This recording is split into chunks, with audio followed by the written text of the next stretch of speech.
You know what? I don't know what I'm doing. Hello and welcome to week 13. I'm just going to dive right in. I am the person who's apprehensively standing on the diving board, and I am just going to jump right in. Just going to leap right in. I got the sun in my face right here, right now. Get out of my face. Get out. Just a couple announcements. First, before we dive into what we're going to be covering in the lesson this week, I just wanted to remind you that you should still be actively learning about your senior project topic. Some of you have decided to change it. That's fine. Some of you are still trying to figure it out. That's fine too. Some of you are well on your way and you're solid and you just want to keep moving forward with the topic that you chose months ago, and that's great too. The most important thing is that you're continually exploring, you're continually learning and researching and gathering information. And let's see what else I can say so my hands can be thrust forward in this manner. So just a reminder, keep reading, keep learning, keep researching on the net or in the library or wherever, okay? You just need to keep learning, because next semester in your English 402 class, you are going to actually really start the process of crafting your research paper. You're going to start the process of doing some sort of fieldwork experience and working toward that final senior presentation. Are you ready? I'm ready. Are you ready? I really wish the sun dots would get on my face. It's really just perturbing me right now.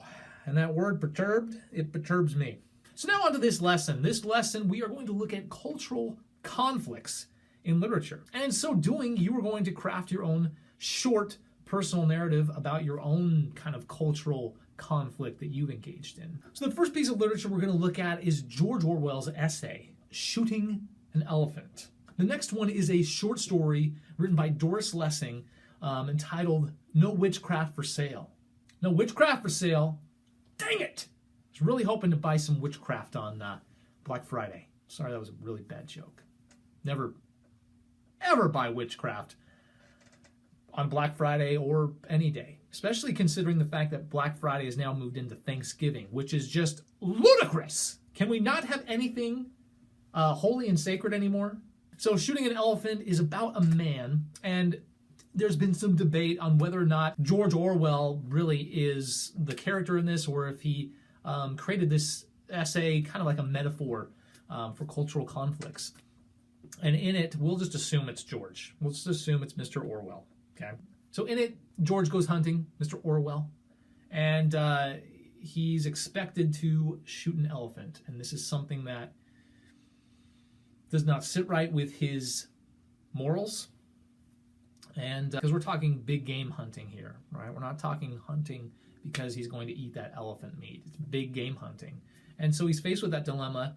And in the end, he goes against his morals and what he believes in, and he shoots the elephant. And you're going to look at that internal struggle and kind of try to see his perspective of what led him to going against his personal feelings.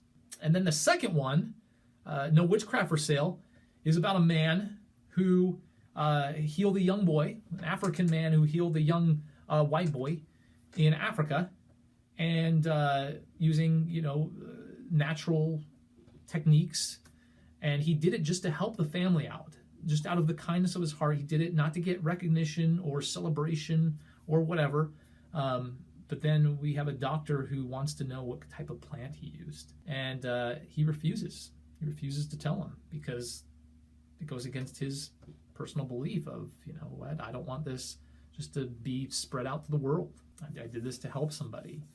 I don't want you to get gain from it. I don't want to be recognized for it. I don't want things to be weird. So we have one person who goes against his beliefs and does something against them because of pressure, feeling pressure. And then we have another person who feels pressure, but they hold on to their beliefs. They retain their morals. And so you're going to look at both of these.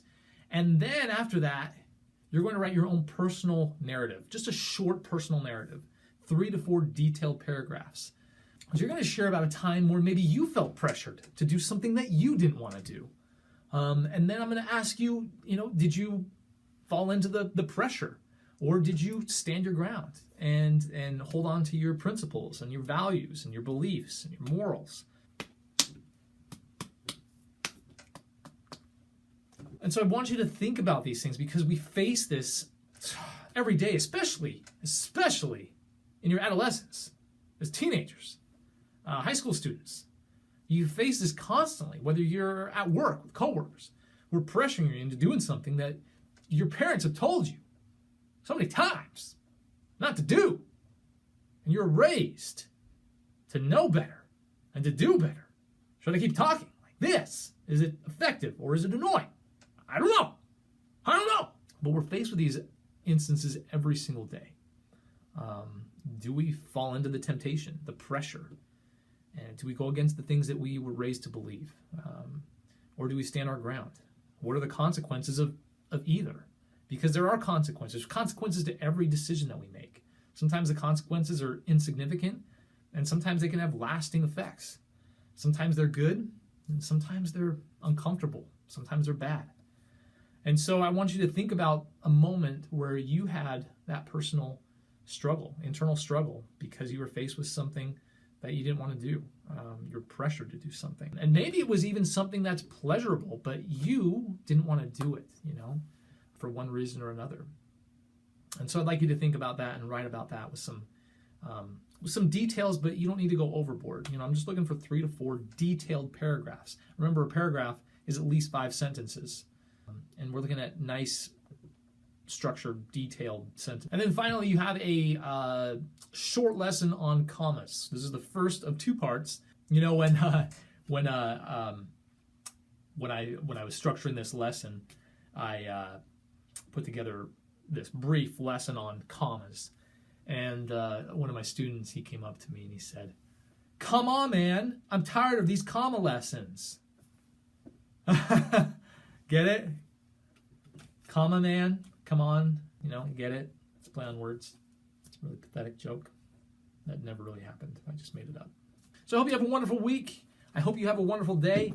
And if there's anything I do for you, please let me know. Remember, keep working on your senior projects. Keep researching, gathering information, in your spare time, in your millions of hours that you have to spare. Just start reading, because I know you're never busy. I know you don't have any life outside of this particular class. I'm lying right now. I know you're busy. I know you're feeling stressed and overwhelmed, but keep moving forward, okay? We're all in this together. Should we get another little hand? 1, 2, 1, 2, 3. Go team. Let's do it. Put your hand on the screen. Come on. Don't feel like this is weird, even though it is. This is another one of those instances where you might be feeling pressured to do something that you don't want to do. But in this case, if you don't do it, I'm going to fail you. 1, 2, 1, 2, 3. I'll put my hand on my own hand. And I'm so glad that nobody's here right now to see this in person, live. Ready, set, go. 1, 2, 3. Team! Hope you have a great day. We'll see you next time.